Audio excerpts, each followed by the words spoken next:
White record. This is a story experienced by a friend of mine named Nemoto, who runs a small record store in Yokohama. The horror brought on by one record would eventually develop into something worse. One of my old friends is Mr. Nemoto, who runs a record shop in Yokohama. Although he was originally a performer, he has collected hundreds of records on his own as well, and is not afraid to say, "My day begins with the sound of the needle dropping and ends with the sound of the needle returning to the lifter."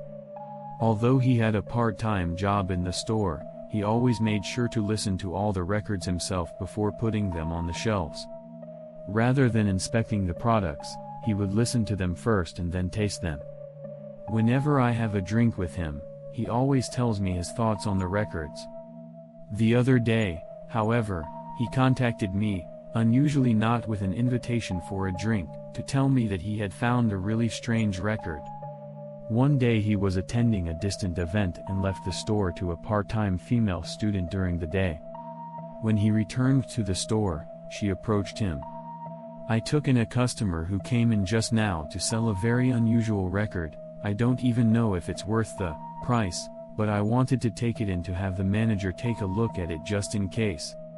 He quickly looked at the front of the store and saw a tall figure leaving. The person was wearing a long, white coat that was out of season. When he turned around, she held out a record to him. "Here it is. Did you know records weighed this much?"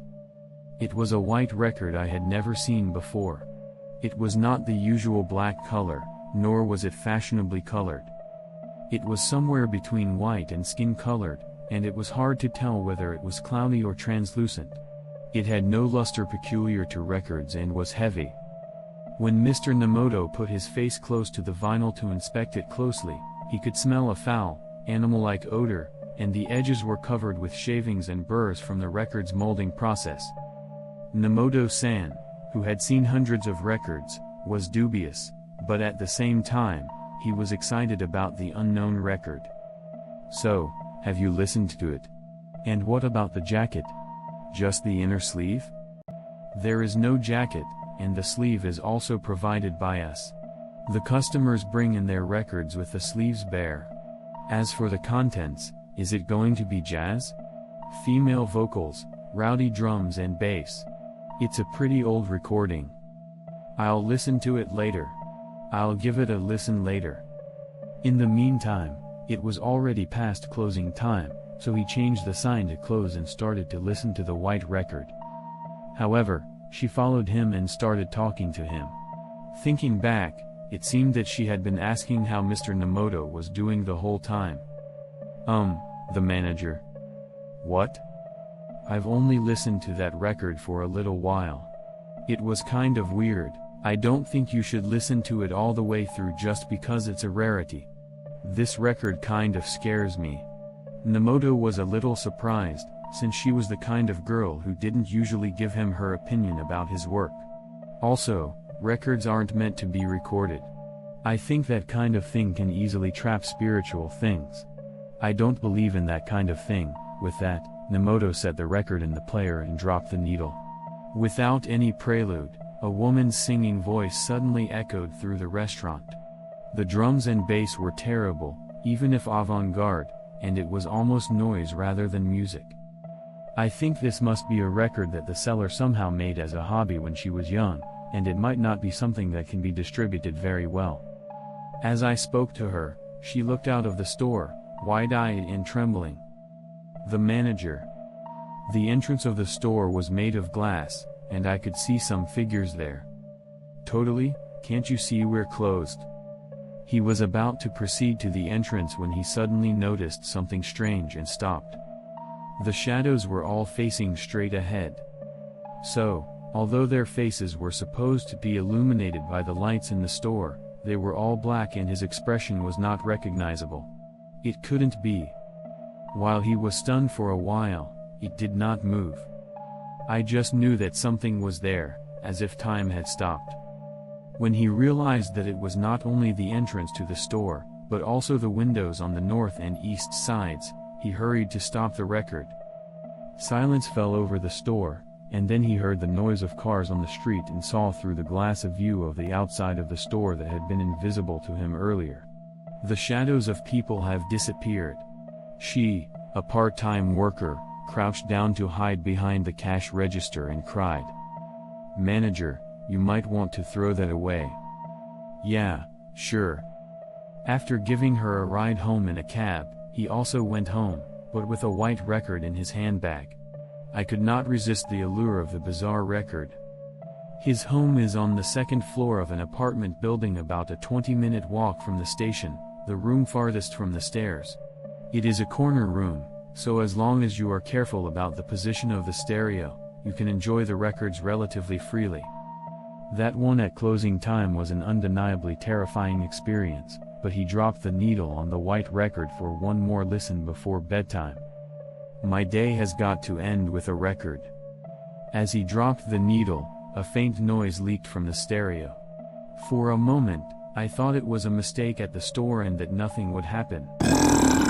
Screams he had never heard before and metallic sounds of something being broken came loudly from the stereo. He hurried to turn the volume down, but the gasps of pain and torturous sounds continued to play endlessly. As he backed away from the record, he thought with a confused mind, "What is this recording? Why isn't the jazz I heard at the store playing?" A hellish scene undeniably flashed through Nomoto's mind. Images of men and women tied to moldy beds and tortured in dimly lit dungeons appeared one after another without a break. Why, in the store? As he mumbled this, his eyes fell on a record that had been set just before he replaced it with a white one. The record was a single disc. The record player at home had adjusted the belt to play it at a slower speed for singles. He said, "Well, in the store, this screaming was played at high speed and heard a woman singing, and the metallic sounds like cutting and crushing were replaced by drums and bass. This one is the real recording. Hey." I thought I heard a ridiculously low voice call out. I wanted to think it was the sound of a record, but Mr. N reflexively looked toward the front door. Next to the front door was a simple kitchen, and behind its murky frosted glass, I could see the shadow of something. A strange smell, like that of a wet beast, wafted through the room, and the figures grew straw-like, indicating that a large number of somethings were in the hallway. And Nomoto-san's room is a corner room. The shadows reflected in the frosted glass were nothing but Mr. Nomoto's visitors. Mr. Nomoto almost lost consciousness with fear, but he must have seen these strange beings as someone who would do harm to his store. In a single bound, he rushed to the front door, opened it vigorously, and shouted, "I didn't call you. I didn't call for you." The hallway was empty. He was so exhausted by the stench that he fell to the floor and vomited in the hallway. By the time Mr. Nomoto was able to breathe, the stench and the horrible sound had disappeared. After removing the record and checking the player, we found that the rubber belt that spins the turntable had been shredded. The next morning, Mr. Nomoto took the record to a shrine for purification. He then contacted me, a researcher of semiconductor materials at a university. "What is this record made of?" I used my contacts to find out what material the white records were made of. In the evening, I went to his record shop to tell him the results. I went to his record shop in the evening to tell him the results of my research. The material is vinyl chloride, which matches the material of the records you say are vinyl. But there were several types of blood, chemicals, and pharmaceuticals mixed in. This is my crazy guess, but I think it was originally reused for medical purposes, such as infusion tubes for human body, blood circuits, and so on. But it's not very hygienic, is it? It's interesting that they went to such lengths to make a record. I wonder who made it. What kind of music was it? It was getting dark. A part-time female student quickly pulled down the curtains even though the restaurant was still open.